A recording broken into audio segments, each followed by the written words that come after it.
character. Christ in his kingly character. Christ in his kingly character. Christ in his kingly character. One low brother man say Rasta.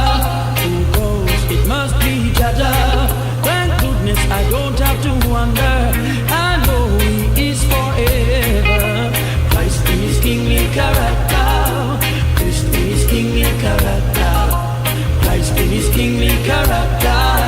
Christ in his kingly character. His foundation is in the holy mountains. Glorious things are spoken of thee, O city of the Almighty. He's the living legend of this holy world.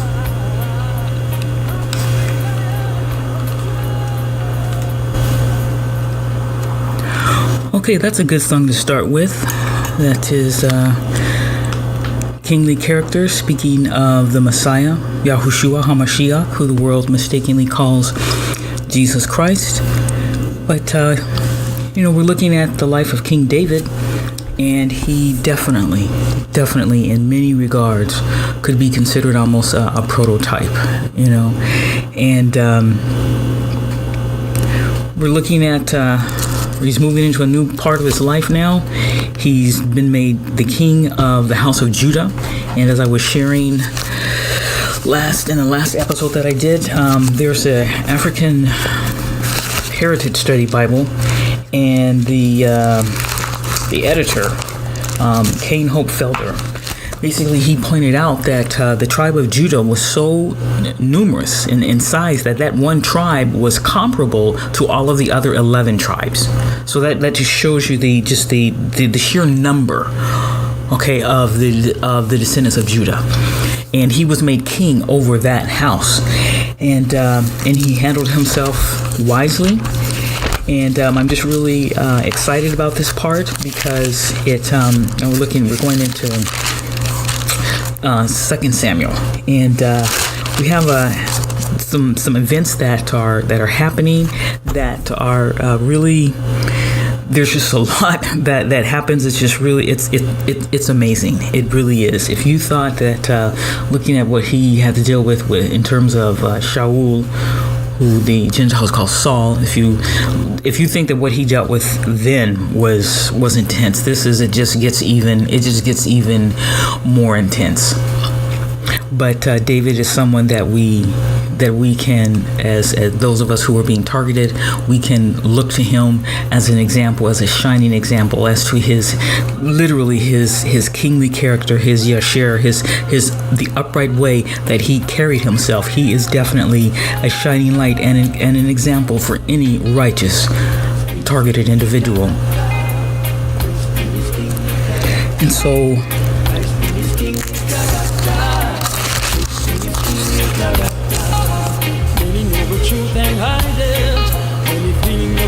and try to avoid it, but the truth must be revealed. I know my God is real.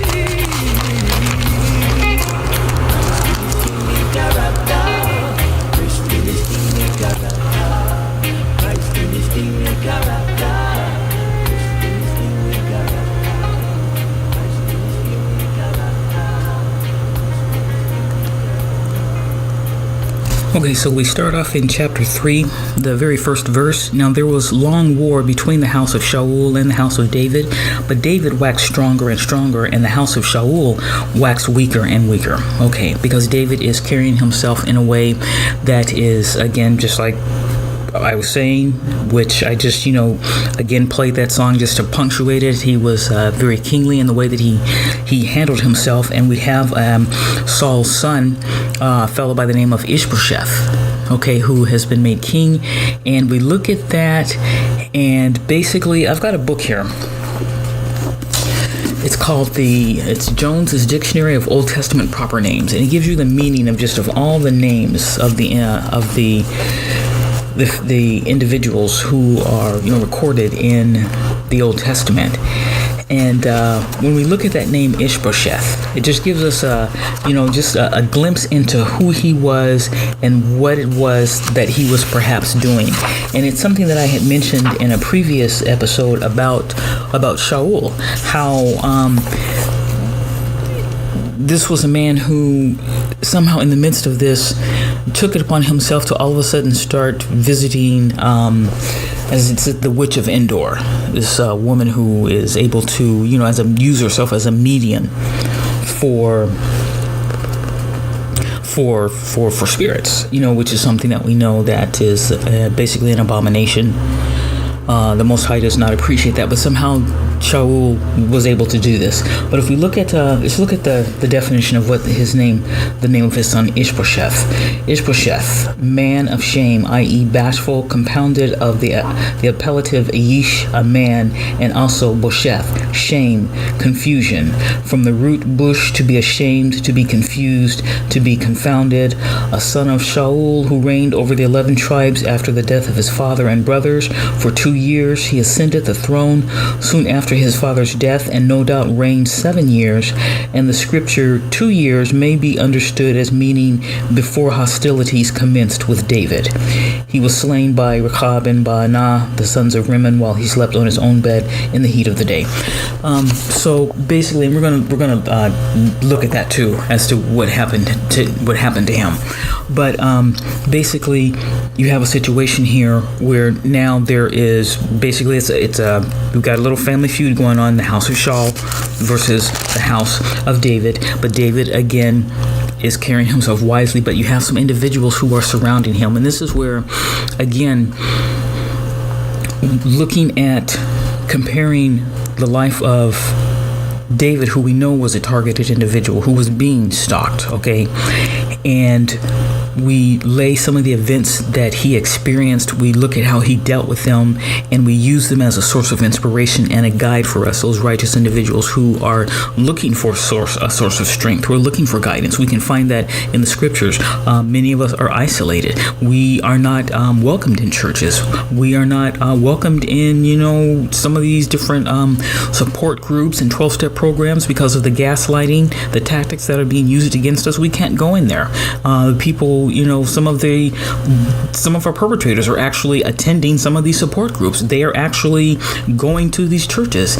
And again, this is the children of disobedience, okay? And I want to do a section on them too, just looking at how someone can be so duplicitous, okay? How that they can, on the one hand, be involved in tormenting, emotionally torturing, spiritually attacking, sometimes even physically, financially, an individual, and yet attend a support group, attend a 12-step meeting, go to a church, participate in the church, and somehow feel that that is all right, that they're justified in what they're doing. Just incredible that someone is capable of doing that. But that's for, I'll do another episode on that.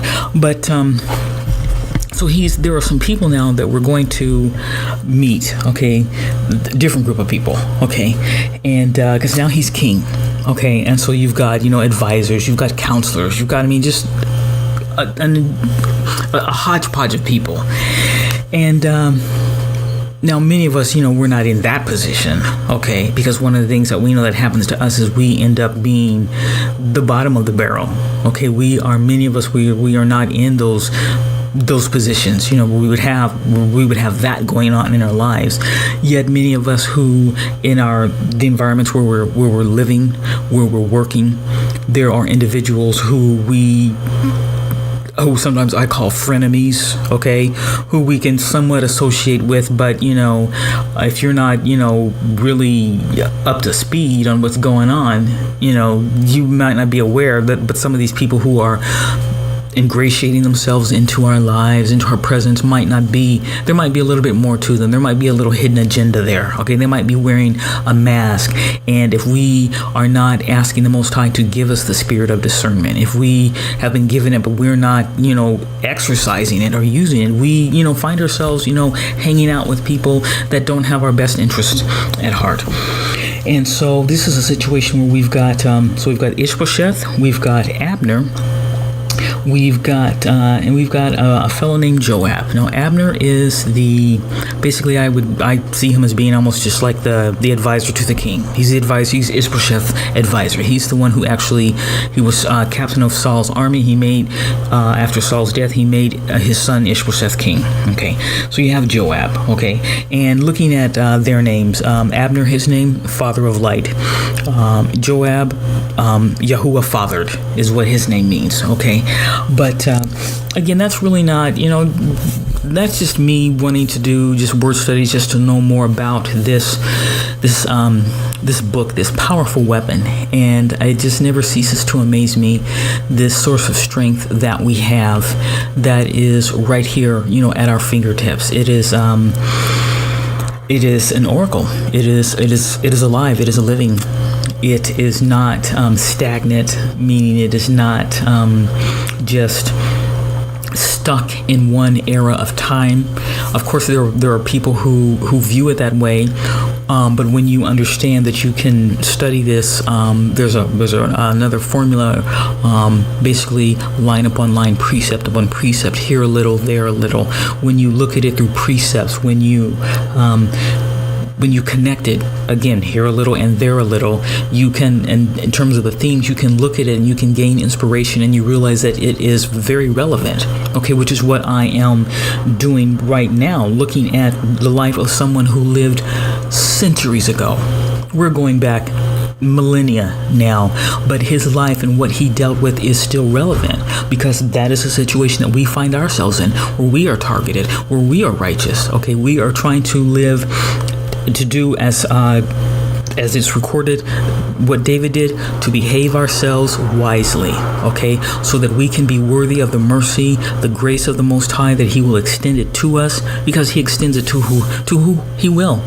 Okay, there's no set rule that he has to extend his grace or his mercy to anybody who keeps the commandments. He does not have to do anything, okay?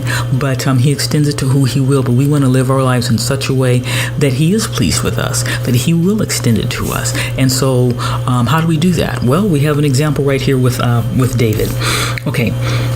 So just wanted to look at something here that happened that it's just amazing, and that is they have a meeting, okay, and the way that it's worded, if you're not doing the word study, it doesn't might not make any sense, and that's why word study. I mean, I like languages. That's the first thing, is I love languages, and so realizing that this book was translated from Hebrew.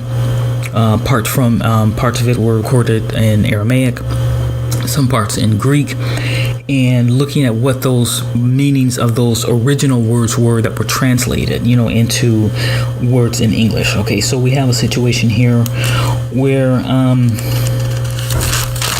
again, we're in 1 Saul. At the end of chapter 2, there was a battle that took place. And there was a fellow Abishai, who we remember Abishai. Okay, he was with David when he was in the cave with Saul when Saul was sleeping, and Abishai wanted to just get him one time with a spear, not twice, just one.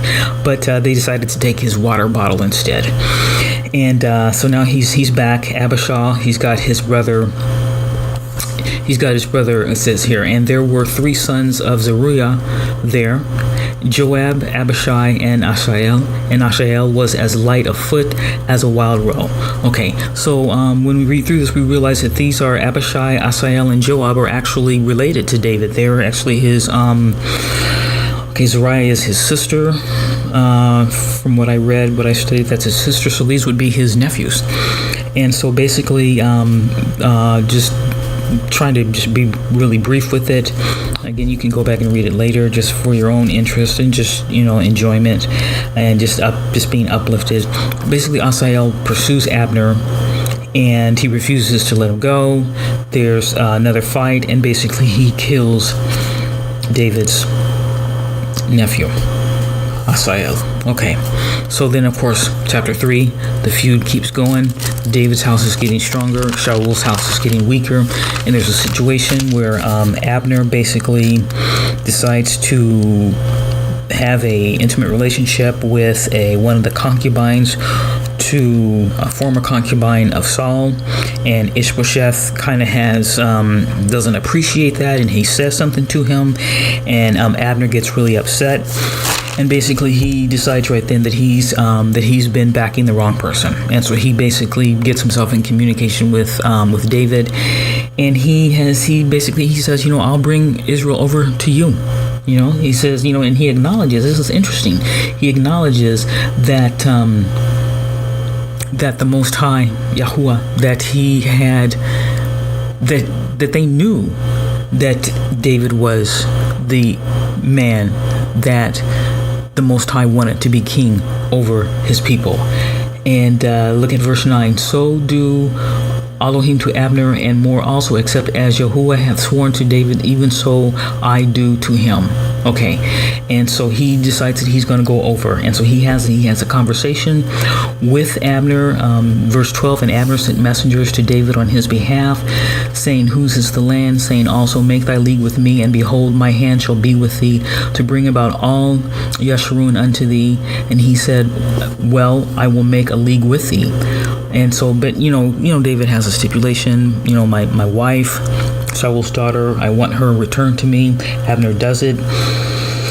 And down in verse 17, and Abner had communication with the elders of Israel, saying, ye sought for David in times past to be king over you. Now then do it, for Yahuwah hath spoken of David, saying, by the hand of my servant David I will save my people Israel out of the hand of the Philistines, and out of the hand of all their enemies. So the house of Saul, they knew this. Okay, this is Abner. This Abner was who? He was the captain of Shaul's armies. They knew that David was the man that the Most High had picked to replace Shaul. They knew this, which is again, as in a previous episode, one of the verses basically said that was one of the reasons why Shaul feared David, because he knew that Yahuwah was with him. Okay, so they knew this, and so Abner is, he's just coming clean with it. Okay, and so we have a situation here where they decide to meet and to powwow. They set up a little agreement, and everything's fine. And verse 21, and Abner said unto David, I will arise and go, and will gather all Israel unto my master the king, that they make a league with thee, that thou mayest reign over all excuse me sorry about that thou mayest reign over all that thine heart desireth. And David sent Abner away, and he went in peace. Okay, so that's a good thing, right? Now, this is, again, remember I was talking about these people that we surround ourselves with, okay? We're thinking one thing's going on, and they've got a whole different agenda. What happens? Again, just capsulating this, Joab, okay, he's with some of his servants. They had been out in the field. And verse 22, and behold, the servants of David and Joab came from pursuing a troop, and brought in a great spoil with them. But Abner was not with David in Hebron, for he had sent him away, and he was gone in peace. When Joab and all the host that was with him were come, they told Joab, saying, Abner, the son of Ner, came to the king, and he hath sent him away, and he is gone in peace. Then Joab came to the king and said, what hast thou done? Behold, Abner came unto thee. Why is it that thou hast sent him away, and he is quite gone? Thou knowest Abner, the son of Ner, that he came to deceive thee, and to know thy going out and thy coming in, and to know all that thou doest. And when Joab was come out from David, he sent messengers after Abner, which brought him again from the well of Sirah, but David knew it not. Okay, so clearly, again, if we thought that with Shaul being dead, that life was going to be easy for David, we would have been mistaken, because look at what's happening now. You have a situation here where this is a fellow who is pretty much, I'm going to call him, aside from Abishai, Joab would have been his right-hand man, okay? And he's saying, you talked with this guy. This guy does not have any, basically he's wearing this mask. He doesn't have any goodwill for thee. He just wants to get close to you so he can know what you're doing. He can know you're going out. He can know you're coming in. That's the only reason he's trying to get close to you. This is what Joab is saying, okay? And many of us have had friends like that, where they just, man, I'm the one that's on your side, girl. Come on now. You and me, we go way back, Wasn't I there for you when this happened? You can always come to me when you got a problem. I'm the one that's, hey man, I've loaned you money in the past. I helped you out. Remember me? I helped you do the resume and the yada, yada, yada. We've had friends like that. Okay, a good example, okay, this has happened to me and I've seen other people do it, okay, and if anyone wants to say, well, Tzipora, you're just, that's just you just don't have any trust in anybody, my response would be, yeah, you're right, and your point, I'm sorry, I don't trust a lot of people, and I have the scriptures which back me up, which clearly in more than one passage, talks about the folly, okay, the foolishness of putting your trust in man, okay? But to get an example, you get you a new phone because you're tired of all the phone, the harassment on the cell phone. You get a new phone and you just decide, I'm only going to give it to my friends, to the close people that I know. I'm not going to let anyone, no, I'm done with that. I'm just giving my number to whoever. I'm only going to give it to my close friends. So here you got somebody, you at your cubicle, you got your cell phone and you're telling them, listen, and you're talking in a low voice. I just want, I got this new phone and I'm just going to give you the number. Please don't give it to anybody. And you're like, yeah, girl. Yeah, I ain't going to do nothing. I ain't going to give your number to nobody. Well, see, you're sitting down at the cubicle. Okay, but you don't know. There's like 3 or 4 people, okay, lingering around, wandering in between, your cubicle and the water cooler. Okay, and this, Aisha, okay, that's just the name that I just pulled out the hat, okay, just as an example, she's standing up, she sees these people, and so she's like, yeah, girl, I ain't got no problem, just give me your number, and so you're saying, okay, it's area code, and you're talking low, 1, 2, 3, and she's like, okay, area code, hold on, let me put it in my phone, 1, 2, 3, 4, 5, 6, 4, 5, 6, 7, 8, 9, 10, 7, 8, 9, 0. 7890, talking loud enough, okay, for these other people, okay, to get your number. She ain't telling you that they're there. She's talking just loud enough so that they can hear it, but you don't peep that that's what's going on. That's the type of person, okay, who you never see. You have to be in your body. You have to be present in the moment to catch some of the things that some of these different frenemies can do, okay, who have gotten close to you so that they can set you up, who are a part of the program. These are the perpetrators. These are the ones that wear the mask. These are the ones that famous phrase, everybody knows it. These are the ones that are the wolves in sheep's clothing. The wolves in sheep's clothing. These are the ones you couldn't trust them. No, I'm sorry, you couldn't. Look, I've had experiences with this kind of nonsense, and I'm telling you, I trust people as far as I can roll them up and bowl them. And that's not very far. Okay, so look what happened. So he sends Joab. Joab sends some messengers to get Abner. And so Abner comes back. Okay, did you hear that? I don't know if you heard that, but got a knock on the door. Somebody complaining that I was being too loud. Okay, and I'm someone from another floor. Okay, and all I'm doing is talking into a microphone. And need I say that it is also very early in the morning. Okay, Saturday morning. So, I don't know, but at any rate, where was I at? Yeah, okay, so basically you got a situation here where he's called Abner back. Excuse me. And so Abner comes back. He left in peace. He's thinking things are great. He's got it set up where he's going to basically, from one perspective we can say, he's going to help further, the will of the Most High. He's going to deliver all the rest of the house of Jacob to David. Okay, verse 27. And when Abner was returned to Hebron, Joab took him aside in the gate to speak with him quietly, and smote him there under the 5th rib, that he died for the blood of Asahel his brother. Stop right there. That's where we can stop right there. He has basically killed this individual. He killed him. This was someone who the Most High was working it out so that the man that he chose to be king could now have control of all the tribes, of all 12 tribes. And this individual killed him, okay, because of his own anger and just, hatred and bitterness. And let's do something here real quick. In this dictionary that I've got, the Jones Dictionary of Old Testament Proper Names, we're going to look up Joab and see what it says here. Okay, let's see, I got the page number, let's see, 201. Let's see what it says here. Okay. Joab, it says, whose father is Yahuwah. Okay. A son of Sariah and father of the valley of Kerishim, a craftsman, a nephew of David by his sister Zeruiah, and captain general of his army. He treacherously slew Abner, a wise and brave general, and in the same way Amasa. And then it tells some other things that he has done. And it says, ambition and envy made him commit those sad crimes which brought upon him his downfall and death. Okay. So you see there, this is where, he surrounded himself with an individual who has basically just made life a little bit more difficult for David. And I'm sure many of us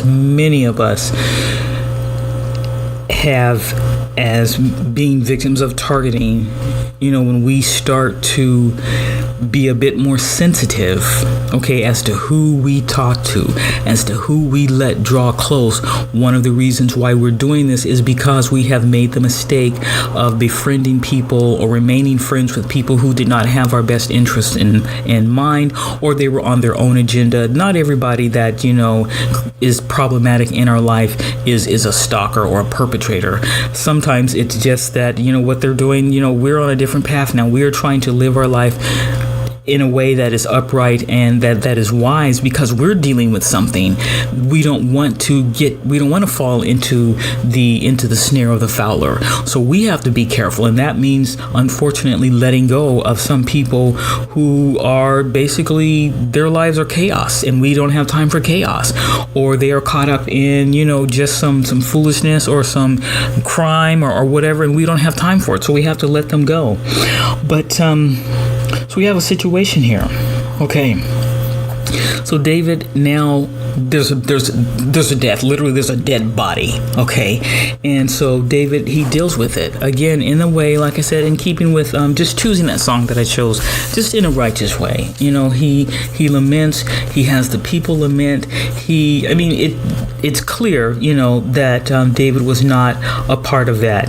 And we look at this. It says, and all the people took notice of it, and it pleased them, as whatsoever the king did pleased all the people. For all the people in all Israel understood that day that it was not of the king to slay Abner, the son of Ner. Okay, so clearly, he behaved himself in such a way that he was able to avoid what could have potentially been something even worse. Okay, so verse 39, and this is what David says, and I am this day weak, though anointed king, and these men, the sons of Zeruiah, be too hard for me. Yahuwah shall reward the doer of evil according to his wickedness. Okay, so you can see where he's just becoming even more wise. He is definitely a man who is worthy to be king. Okay, and this was just one more incident, okay, that could be a potential stumbling block that could have thrown him off, but he handled himself in a way that was pleasing to the Most High. And these other 11 tribes, they did not turn on him. But let's look again in chapter 4, because this is where it's coming thick. Okay, one thing right after the other. He's started off with the war, ended. Now it's another war. Things are kind of smoothing out. Abner's going to bring someone over to his side to help him out. He's going to be able to get all the other tribes under his rule. Things are looking good. Another obstacle. Smooths that out, okay? Behaves himself in such a way that, the people realize, okay, no, he didn't have nothing to do with this. This wasn't on him. Things are cool. Okay, but let's look. Chapter 4. And when Shaul's son heard that Abner was dead in Hebron, his hands were feebled, and all the Israelites were troubled. Okay, so there's another. So now we have the son of Jonathan who's on the scene, and his name is Mephibosheth. Okay, now look at what happens here. Let's just start with verse 5. And the sons of Rimmon, the Beerothite, Rechab and Baanah, went and came about the heat of the day to the house of Ishbosheth, who lay on a bed at noon. And they came thither into the midst of the house as though they would have fetched wheat. And they smote him under the fifth rib. And Rechab and Baanah his brother escaped. For when they came into the house, he lay on his bed in his bedchamber, and they smote him and slew him and beheaded him and took his head and gat them away through the plain all night. Hello. Okay, they killed the guy, but it gets even worse. Verse 8, and they brought the head of Ishbosheth unto David to Hebron. Okay, excuse me, David is now having to deal with this. This dude done brought a head over to his house. Okay, now I know that many of us have never had that type of an experience, yet unfortunately I have to me either. Okay, wait a minute. Okay, me either. Okay, let me just keep it real. Me either. But I do know, okay, individuals in my community, in my neighborhood, where they do live some very dangerous lives. Okay, where you've got different these people. Some of these people running around calling themselves gangsters and calling themselves thugs. They are just that. And this type of an incident, okay, is not too far-fetched. Okay, it really is not. Okay, it might seem that way to those of us who don't live that way anymore, or who never have lived that way, where we've literally distanced ourselves from people who are living wild and dangerous, sinful lifestyles. We don't, so we might forget that stuff really does happen. Okay, where you've got somebody showing up at your door, literally blood on their hands. Okay, again, maybe I'll share some other experiences, but we're going to leave that alone. But here we have David. Again, how is he going to handle himself? Verse 8, and they brought the head of Ishbosheth unto David to Hebron, and said to the king, Behold, the head of Ishbosheth, the son of Shaul, thine enemy, which sought thy life, and Yahuwah hath avenged my master the king this day of Shaul and of his seed. See, okay, now David ain't never had no conversation with these people that we see here that's been recorded, where he's never even talked to these people. Okay, how they took it upon themselves to do that, and saying that that Yahuwah said, hey man, look. Okay, let me just keep reading. And David answered Rechab and Baanah his brother, the sons of Rimmon the Beerothite, and said unto them, As Yahuwah liveth, who hath redeemed my soul out of all adversity? When one told me, saying, Behold, Shaul is dead, thinking to have brought good tidings, I took hold of him and slew him in Ziklag, who thought that I would have given him a reward for his tidings. How much more when wicked men have slain a righteous person in his own house upon his own bed? Shall I not therefore now require his blood of your hand and take you away from the earth? And David commanded his young men, and they slew them, and cut off their hands and their feet, and hanged them up over the pool of Hebron. But they took the head of Ishbosheth and buried it in the sepulchre of Abner in Hebron. Hello. Okay, you see how he dealt with that? He let these people know straight up from the gate. Hold up just a second. I'm just paraphrasing in modern terminology.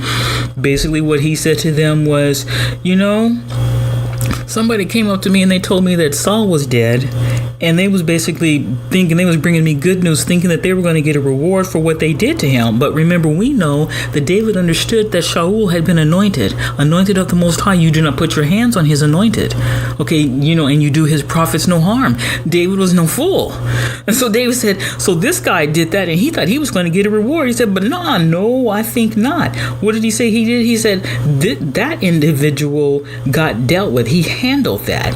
So he said, so how much more when wicked men have slain a righteous person in his own house upon his bed? So what does that let you know? That they bragged and they told him exactly what they did. They didn't just show up and say, oh, we found his head. Or they didn't just say, here's a head. This is Ishbosheth's head. They told him exactly what they did. Thinking, I guess, that David would be impressed that you went up into a man's bedchamber while he was sleeping and killed him in his sleep. What do we already know about David? He had an opportunity to do that to Ishbosheth's father. But he did not do that. Okay, so do you think he's going to... Wow, these guys truly did not know David. They really did not know David, okay? But what did he say? He said, so how much more, okay, shall I not therefore now require his blood of your hand and take you away from the earth? He said, y'all got to go too. Okay, that's how he handled that. You know clearly the way that I read this, having just dealt with a murder, okay, of an innocent person, Abner. Now this is happening. It does not say how far apart these two incidents occurred. If it was within days of each other, or if it was in weeks or in months, we have no idea. It's just so far in our reading, we don't know. Okay, but clearly from that incident with Abner, David learned something. Okay, he clearly learned something, and that was how to just distance yourself, to resolve issues, to stop them right at the gate before that bird can even take off and fly. You solved that situation right there, and that's what he did. This was a brutal time period. We're looking at, if I'm not mistaken, these events are taking place in I want to say like the Bronze Age. Okay, I'm not sure about that, but bloodshed, warfare. This was not out of context for that time period, but he dealt with it. They lost their lives as a result of that. Okay, and again, there was a blessing for having done that. And what was the blessing? He became king over Israel. Chapter 5. Okay, and this is where again you just see you can't help but be happy for him that this has happened. You know, that, I mean, he just suffered two major horrendous events that could have literally created not only problems for him, but could have ultimately gotten him killed. Okay, depending if he had accepted that head, if he had blessed them and given them, you know, some land and some houses and some concubines, who knows how that would have been interpreted by the people of the house of Israel. Okay, again, also with Abner, depending on how he handled that could have gone bad. He could have literally lost his life. He could have brought more bloodshed and war to the house of Judah, but he dealt with it wisely, and he was rewarded for it. Look, verse 5, chapter 5 rather, verse 3. So all the elders of Israel came to the king to Hebron, and King David made a league with them in Hebron before Yahuwah, and they anointed David king over Israel. David was 30 years old when he began to reign, and he reigned 40 years. In Hebron he reigned over Judah 7 years and 6 months, and in Jerusalem he reigned 33 years over all Israel and Judah. Okay, that is truly, that is just amazing. That is just, again, he becomes a hero for those of us who are dealing with something that is, I want to use the word comparable, but we know that we're not, you know, the majority of us who are being targeted, we are not in positions of power, of authority like this, where we have, you know, where we have control and command over troops and, you know, politicians and counselors and such. That's not what's going on. But many of us are in situations where our lives oftentimes hang on the balance. When we are in shelters, when we are in the streets, living on the streets, or when we are just living in a house where we have individuals that we cannot trust, when we are being assaulted at night, spiritually, in ways where we wake up feeling as if we are being killed. When someone is literally trying to suck your breath out of your body, how can that not be an attempt at murder?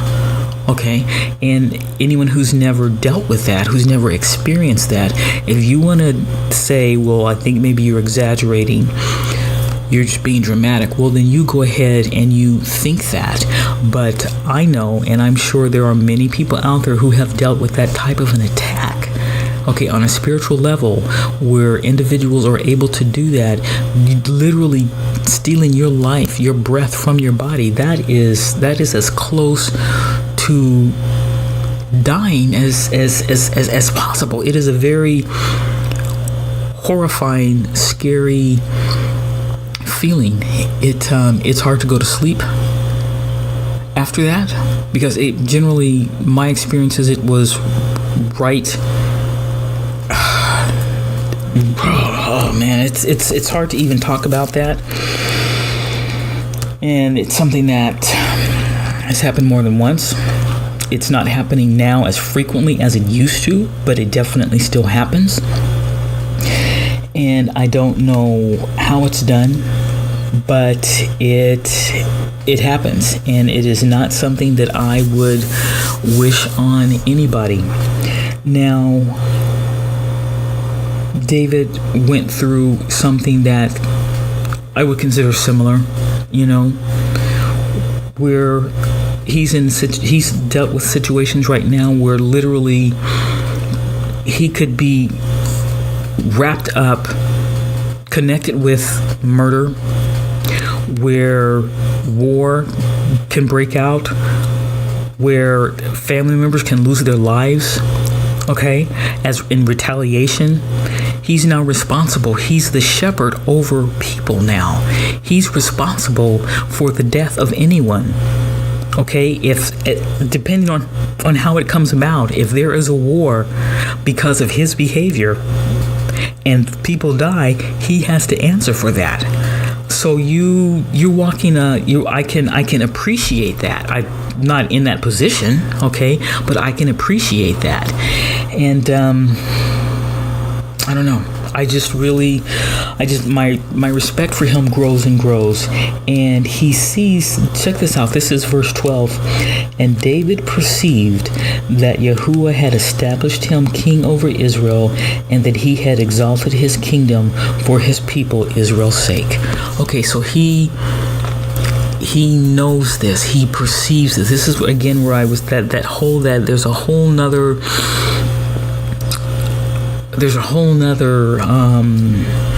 sense factor. We know we have the sense of sight and smell and taste, but there's another one, and it's a spiritual sense where you perceive things, where you intuit things. It's a different landscape. And this is what David is now. He gets it. The Spirit has confirmed for him what has happened, and he's very pleased with this, and he's very humble about it. And we can read that in the Psalms, in many of his Psalms, because not only was he a warrior, a soldier, a T.I., he was also a musician, and he was also a poet, or as it's called in the scriptures, he was a psalmist. And look at Psalm 18.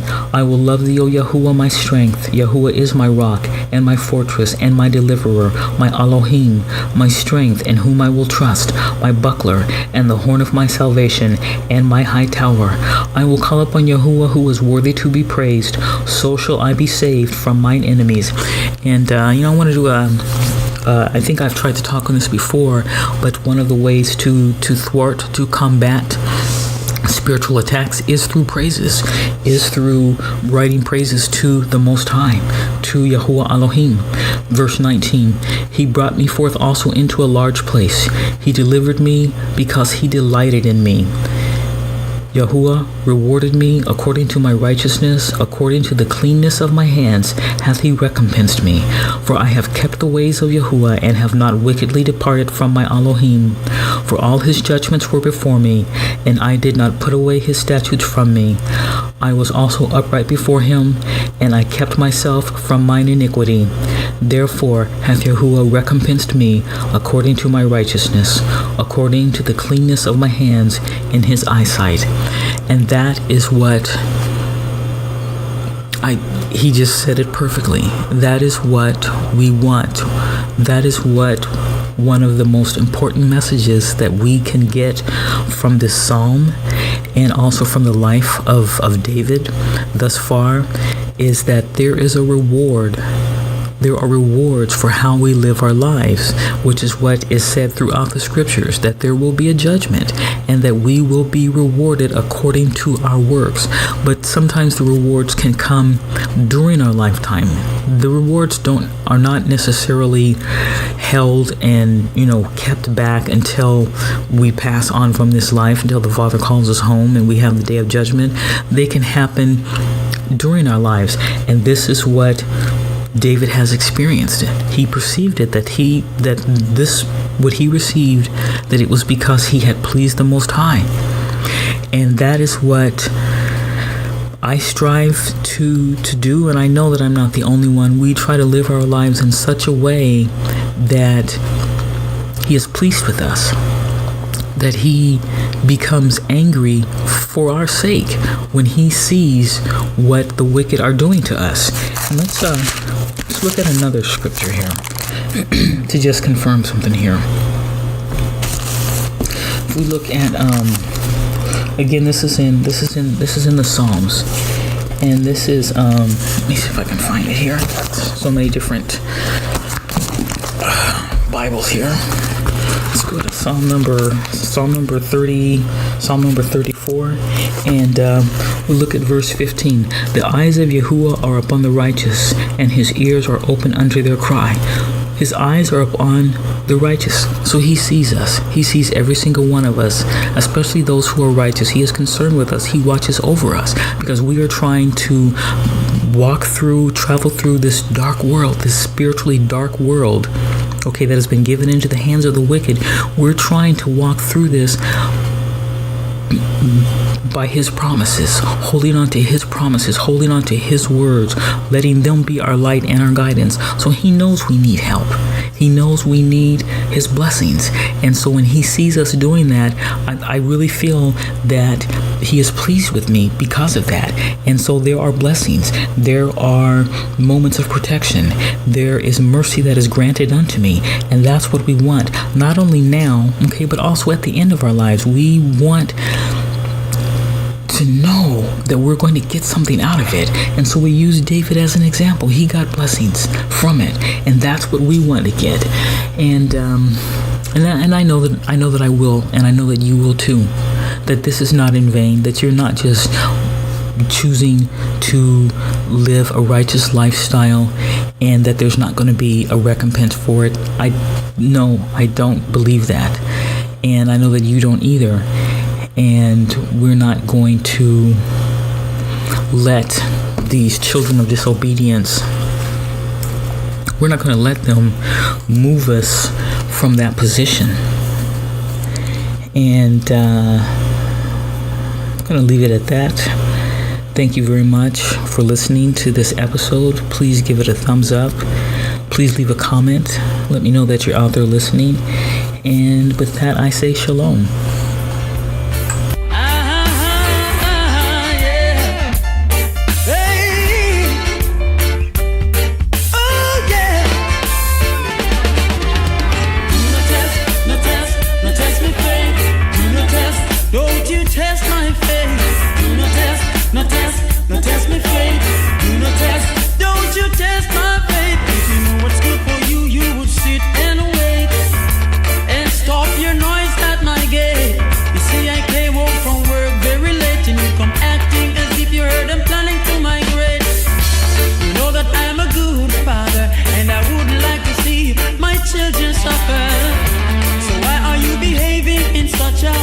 Disrespectful manner, you know what?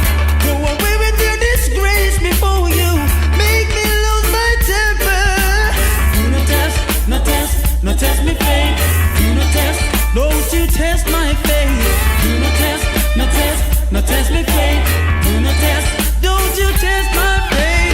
Do not test, not test, not test me faith. Do not test, don't you test my faith. Do not test, not test. Not test me faith, do not test, don't you test my faith. You know I always try my best, so why are you behaving like this? I was just taking some rest in a while I give what I have to give. Remember I know where you live, no run up, stop acting like an barbershop. Hey.